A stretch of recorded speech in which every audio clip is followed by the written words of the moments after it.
রেখা মানে একটা ছবি যেটা আমার মনে হয় সবাই এই গল্পের সাথে আইডেন্টিফাই করতে পারবে, এবং রেখা চরিত্রটি মমতা সম্পর্ক করছে, এবং সেটা আমার কাছে একটা খুব বড় পাওনা।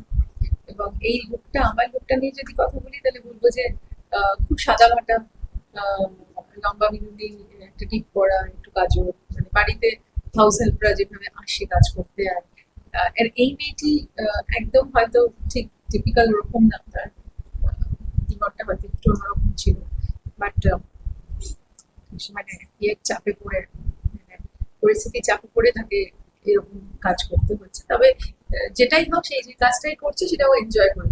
এবং আহ, রেখা, মানে রেখার সঙ্গে তার খুব আর্থিক যোগাযোগ, এবং সে তাকে রেখাকে প্রোটেক্ট করে, রেখার কাজ দেখাশোনা করে, রেখার ভালো লাগা মন্দ লাগাগুলো তার নিজেরও হয়ে গেছে। তো সেই রকম একটি চরিত্র বুলি। এবং এরকম বুলিদের বোধহয় খুব প্রয়োজন প্রত্যেকের জীবনে বলে আমার মনে হয়। আর বুলিরা হয়তো একটু মানে নেপথ্যেই থাকে, কিন্তু এই মানুষগুলোর, এই বুলির মতো মানুষদের জন্যই কিন্তু যারা সেই বাড়িতে মানে দৃষ্টান করেন, যারা বাড়ির মালিক, যারা একাকিত্বে ভুগেন, এই বুলিরাই তাদের কোম্পানি দেয়, বা বুলিরাই তাদের কমফোর্টের জায়গা হয়ে ওঠে। তো সেরকমই বুলি এবং রেখার কেমিস্ট্রি, এবং উনি একজন বয়স্ক মহিলা, আহ, যিনি একটা অদ্ভুত ভাবে ফাইট করছেন তার বাড়িটা, তার পৈতৃক মানে সরি তার তার শ্বশুর বাড়ি, এত বড় একটা জায়গা সেটা প্রোটেক্ট করার জন্য, যেখানে স্বামীর সব স্মৃতি আগলে উনি আছেন, এবং সেখানে বুলিও কিভাবে তাকে সাহায্য করে একটা ক্যালকাটার এরকম একটা বাড়ি প্রোটেক্ট করতে, এখানে তার মেমোরিজ এখনই বলছে। মেমোরিজ মানুষ প্রিজার্ভ করতে চায়, মেমোরিজ এর সঙ্গে থাকতে চায়। তো সেই মেমোরিজ গুলোই বোধ হয় এই ছবিতে সবচেয়ে বড় করে দেখা হচ্ছে। এবং নতুন পুরোনো বাড়ি ভেঙে নতুন বাড়ি করার যে মানে অবশ্যই সেটা অনেক সময় অনেকে পারে না রাখতে, বাড়ি তাদের সাধ্য মতো পারে না, মানে সাধ্যের বাইরে হয়তো হয়ে যায় একটা বাড়ি মেনটেন করা, এত বড় বাড়ি। কিন্তু আর কিছু মানুষ থাকে যারা স্মৃতির থেকে বেরোতে পারে না, যারা আবেগ নিয়ে থাকে। সেরকম একটি গল্প ওটা। এবং এখানে শায়ন ছিল একটা খুব ভালো চরিত্র আছে, যে হচ্ছে বুলির বন্ধু এবং একটি ট্যাক্সি চালক, যেও কিনা মাসিমাকে হেল্প করে, রেখাকে help করে। তো এইটাই হচ্ছে কথা। তাই আমি খুব সাদামাটা একটা লুক করেছি, যেখানে যাতে কোনো রকম ভাবে কোনো অতিরঞ্জিত না লাগে কোনো কিছু। তো এটা মুরুদ দাস এটার পরিচালক খুবই সুন্দর করে কাজটা করছে। এবং বেশিরভাগ ভাল লাগছে যে একদম নর্থ ক্যালকাটার রাস্তায় কাজ হচ্ছে, নর্থ ক্যালকাটার এই অলিগলিতে কাজ হচ্ছে, বাড়িগুলির সামনে কাজ হচ্ছে। তো এটা মনে হয় বাঙালির আমার একটা দারুণ একটা নস্টালজিয়া। এই তোমার ডিগ্যাম লুক যেটা, এটা প্রি ডিসাইডেড পুরোটাই ছিল তোমার ডিসিশন পুরোটাই থেকে এটা হবে? আমার ডিরেক্টর আর আমরা বসে ঠিক করেছিলাম। এবং আমার মনে হয় ডিরেক্টরই চেয়েছে এরকম একটা লুক হোক, এবং ও কিছু রিসার্চ করেছিল এবং বলেছিল যে চুলটা একটু কোকড়া কোকড়া থাকবে, নর্মাল যেটা হয় আর কি। আজকাল তো বেশিরভাগ চুলগুলো ব্লো ড্রাই করা, খুব স্মুথ ব্যাপারটা। তো এই রাফ টেক্সচারটা যেটা মানে কাজের মেয়েদের যেরকম হয়, মানে অত তো যত্ন হয় না, তারা চারটে বাড়িতে কাজ করে রান্না করে, কতই আর তারা চুলের যত্ন নিতে পারে, কিন্তু এই রাফ টেক্সচারটা যাতে থাকে, তো সেইটা আমি চেষ্টা করেছি, একটা রাফ একটা টেক্সচার দিতে, যাতে দেখো কোনো চুলের মধ্যে কোনো মানে কোনো কিছু মানে কোনো কিছু সিজনিং করার নেই। ইটস লাইক ভেরি, ওই জন্য কোনো ট্রিটমেন্টও নেই চুলে এই সময় তোমার? হেয়ারে কোনো ট্রিটমেন্টও নাওনি তুমি এর কারণে? একাদিন আমি কিছু করিও নি, চুল যেরকম ছিল সেরকমই আছে। দেখবে আমার বেশি এখন যে এইসব প্রমোশন গুলোই যাচ্ছি, একটু চুলটা ফ্রিজি লাগছে আমার। তো সেখানে অনেক রকম কমেন্ট আসছে, অনেকে অনেক কিছু বলছে, বাট আই ডোন্ট কেয়ার। কারণ আমি জানি আমার কাজটা কি, সেটা আছে আমার কাছে বড় কথা। এবং আমার কাছে এই কথাগুলোর কোনো এখন ভ্যালু নেই, বিকজ তারা তো আর জানে না যে আমি কি ধরনের চরিত্র করছি, কি লুকে আছি, বা আমার চুলটা রাফই থাকতে হবে, আমার চুলটা ওরকম মসৃণ হওয়া সাথে। আর তাছাড়া মানুষকে একরকম সবসময় দেখতে লাগেও না। মানুষকে বিভিন্ন সময় বিভিন্ন রকম লাগতে পারে দেখতে। এবং আমরা অভিনেতা অভিনেত্রীরা যারা আছে তাদের জীবন সবসময় তাদের চরিত্রগুলোর সঙ্গে সঙ্গে বদলায়। মানে অনেক সময় এক একটা লুক নিয়ে অনেকে বিভিন্ন জায়গায় যায়, তো সেখানে যদি তারা তাদেরকে কেউ ক্রিটিসাইজ করে বা তাদের সম্বন্ধে কেউ কিছু বলে, তো সেটা যারা বলছে তাদের মূর্খতা। I don't get affected. তাই জন্য আমি বলছিলাম যে আমি এভাবেই চুলটা এই কদিন আমি কিছুই করি, মানে এরভাবেই চুলের থাকবো, এভাবেই চুল রেখে দিয়েছি।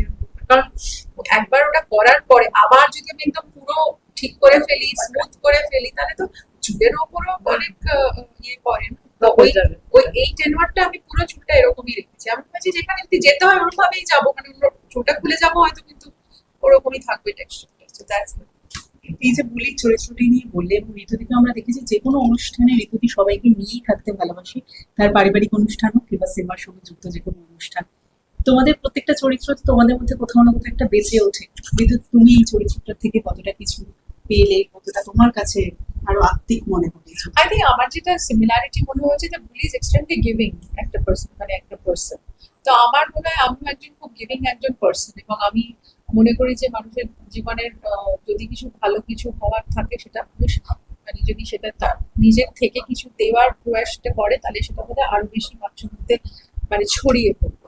তো আমার কাজটা যখন, আমার পারফরমেন্সটা যখন আমি করি তখন সেভাবেই আমি করি যে আমি যাতে কিছু ভালো কিছু মানুষের মধ্যে ছড়িয়ে দিতে পারি। এবং ভুলে যে যে ক্যারেক্টারাইজেশনটা আমি যেটা লিখেছিল, যেটা আমাকে আমার খুব ভালো লেগেছিল, যেটা যে বুলি একটা আহ, এই মহিলা কোথায় গিয়ে যেন ওই মহিলা বলিকে অনেক গালাগালি দেয়, কিন্তু কোথাও গিয়ে যেন বলির সঙ্গে একটা বলিকে আবার ভালোবাসে। এই যে মানুষের এই যে শাসন করার ভালোবাসার মধ্যে যে এই যে দুটো খুব সুন্দর একটা মেলবন্ধন, এটাতে সবসময় পাওয়া যায় না। আর শাসন বর্জনই বা আজকাল করার মতো আছে।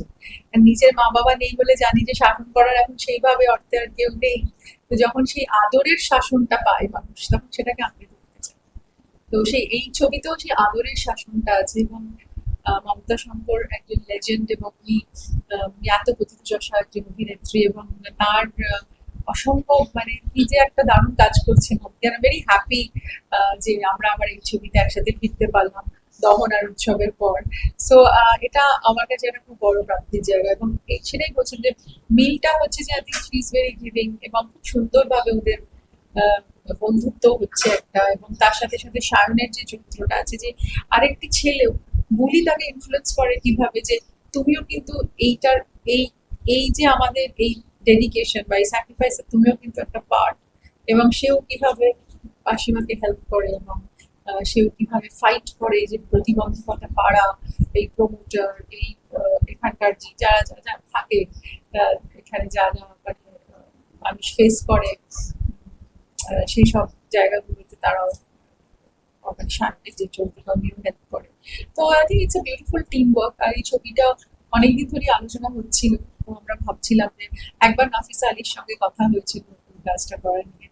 তো নাফিসা জি খুবই অসুস্থ, কিন্তু তারপরে মমতির সঙ্গে কথা হওয়ার পর মমতিও এত ভালোবেসে রূপটা নিয়েছে যে সবাই খুব আনন্দ করে ভালোবেসে কাজটা করছে।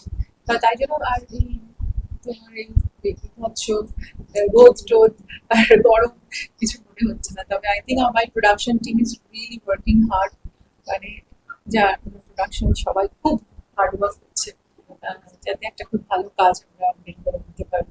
আর সত্যি কথা বলতে এটা খুব ঘরের ভিতর শুটিং না, রাস্তায় রাস্তায় শুটিং, এতগুলো লোকেশন, এই ছবিতেও অনেকগুলো লোকেশন। আচ্ছা, মমতা কি ফ্লোরে তোমাকে এইভাবে আগলে রাখে, বকাঝকা করে? ভীষণ ভালোবাসেন আমার ছবি, মানে এত স্নেহ করেন।